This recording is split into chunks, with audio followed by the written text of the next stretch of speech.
नमस्कार, capital TV में आपका स्वागत है। मैं हूं आपके साथ सबा शाहिद शेख। मैं आपको बताऊंगी उन 4 नेता, अपराधी, आतंकी और जिहादी के बारे में जो आज चक्रव्यूह में फंसा है। उनके कारनामों को एक्सपोज करूंगी, पूरी डिटेल में इनका कच्चा चिट्ठा खोलूंगी। आज के वो 4 नाम जो चक्रव्यूह में फंसे हैं वो है इरफान सोलंकी, दूसरा है मजार, तीसरी है अतीक अहमद की पत्नी, चौथी है मायावती।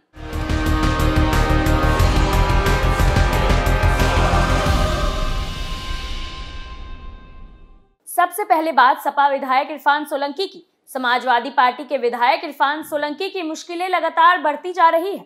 पेशी से वापस ले जाते समय सोलंकी कानपुर पुलिस पर जमकर भड़क गए और कानपुर पुलिस की धक्का मुक्की से परेशान होकर अपना आपा खो दिया और अनाप शनाप बोलने लगे। इरफान सोलंकी ने अपना आपा खोते हुए कहा कि ऐसा बर्ताव किया जाता है जैसे मैं जानवर हूँ, गधा हूँ, बंदर हूँ। इसके साथ ही सपा विधायक इरफान सोलंकी ने कहा कि मेरा वकील मेरा अल्लाह है, मेरा इस्तीफा ले ले, अगर इस्तीफा लेना चाहते हैं अभी ले लीजिए। वहीं सपा विधायक ने मीडिया से बात करते हुए कहा कि आप लोग क्यों आते हैं मुझसे बात करने जब आपको भी धक्का मुक्की होती है।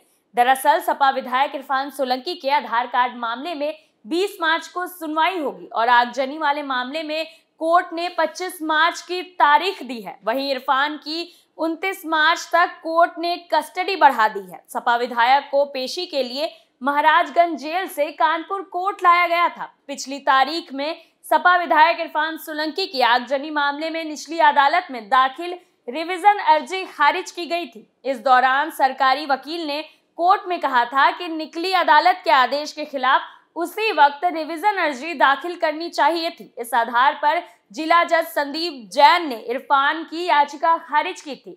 हाल ही में सपा विधायक इरफान सोलंकी के खिलाफ एक और चार्जशीट कानपुर पुलिस ने दाखिल की। ये चार्जशीट साल 2021 के एक मामले में दाखिल हुई है। सपा विधायक पर आरोप है कि उन्होंने ट्रेनी दरोगा से बदतमीजी की थी। ग्वालटोली पुलिस ने मोहम्मद शरीफ नाम के शख्स को 23 अगस्त साल 2021 को पकड़ा था। उसकी पैरवी के लिए सपा विधायक इरफान सोलंकी ग्वालटोली थाने पहुंचे थे और सपा विधायक ने आरोपी को छुड़ाने का प्रयास किया था। उसी दौरान ट्रेनी दरोगा राजीव कुमार सिंह ने उन्हें रोकने का प्रयास किया था। इतना ही नहीं, भड़के विधायक ने ट्रेनी दरोगा से बदतमीजी करते हुए अमर्यादित शब्दों का प्रयोग भी किया था। अगली खबर में बात मजार की। उत्तर प्रदेश के मुरादाबाद के पागबड़ा इलाके में नेशनल हाईवे 24 के नजदीक तालाब की जमीन पर बनी अवैध मजार पर योगी सरकार का चाबुक चला है। एसडीएम सदर की टीम ने जमीन की हदों पर सीलिंग की कार्रवाई करते हुए नोटिस चस्पाकर अग्रिम कार्रवाई शुरू कर दी है। दरअसल ये दादा फौलाद शाह मजार मुरादाबाद के पागबाड़ा में नेशनल हाईवे 24 के नजदीक मौजूद है। इस मजार को लेकर कई स्थानीय लोगों ने जिला प्रशासन को शिकायत की थी कि ये सरकारी तालाब की जमीन पर कब्जा करके बनाई गई है। लगातार की जा रही शिकायतों की जांच करने के बाद एसडीएम सदर के नेतृत्व में तहसील टीम ने मौके पर जाकर मजार को सील करने की कार्रवाई शुरू कर दी और मजार के चारों तरफ बालियां गाड़कर रस्सियों के सहारे से पूरा एरिया को सील करते हुए मजार की दीवार पर नोटिस भी चिपका दिए हैं। हालांकि प्रशासन के मजार को सील करने की कार्रवाई को मजार से जुड़े लोगों ने गलत बताया है। लोगों में इसको लेकर काफी गुस्सा है और इसके खिलाफ कोर्ट जाने की बात कही है। मजार से जुड़े शाकिर हुसैन का कहना है कि पूरा मामला एसडीएम कोर्ट में चल रहा है, लेकिन अचानक आकर इस तरह से सैकड़ों साल पुरानी मजार को सील कर देना ठीक नहीं है। वहीं इस कार्रवाई पर एसडीएम सदर परमानंद सिंह ने बताया कि तालाब की जमीन पर अवैध कब्जा करके मजार बनाई गई है।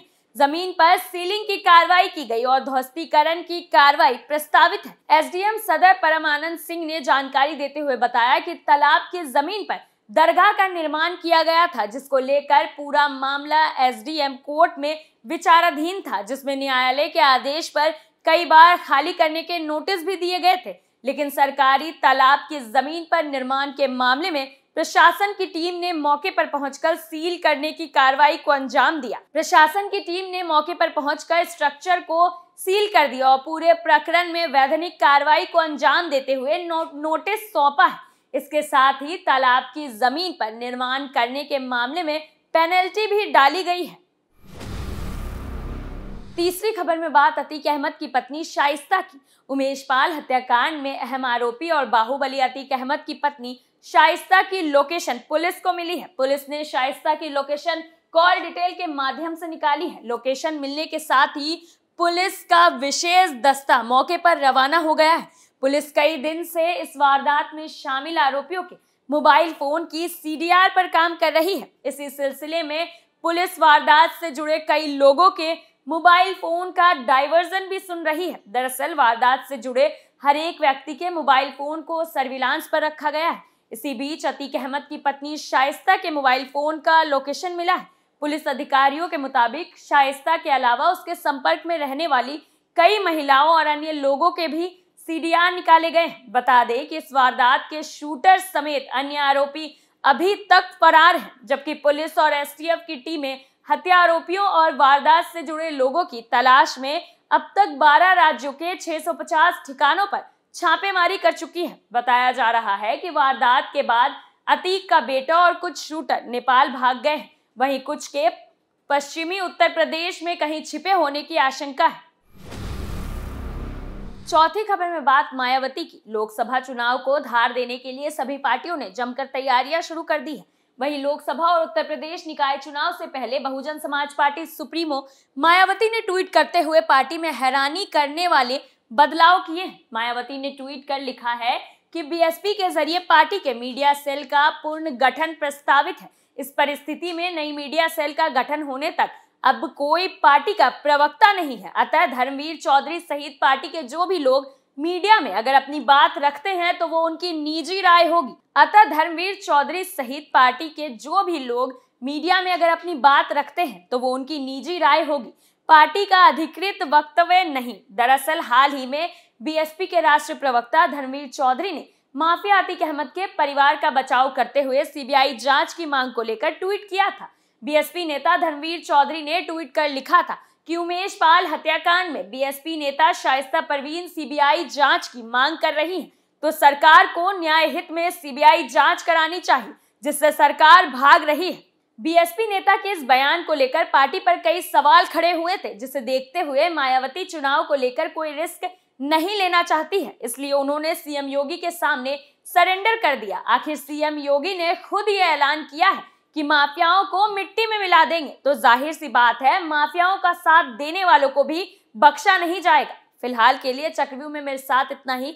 ऐसे लोगों के लिए आप क्या राय रखते हैं, हमें कमेंट्स करके जरूर बताएं। तो फिर इजाजत दीजिए, कल फिर कौन किसके चंगुल में फंसेगा नए मुद्दों के साथ फिर पेश होंगे और दिखाएंगे कई और सनसनीखेज खुलासे। तब तक के लिए देखते रहिए कैपिटल टीवी। नमस्कार।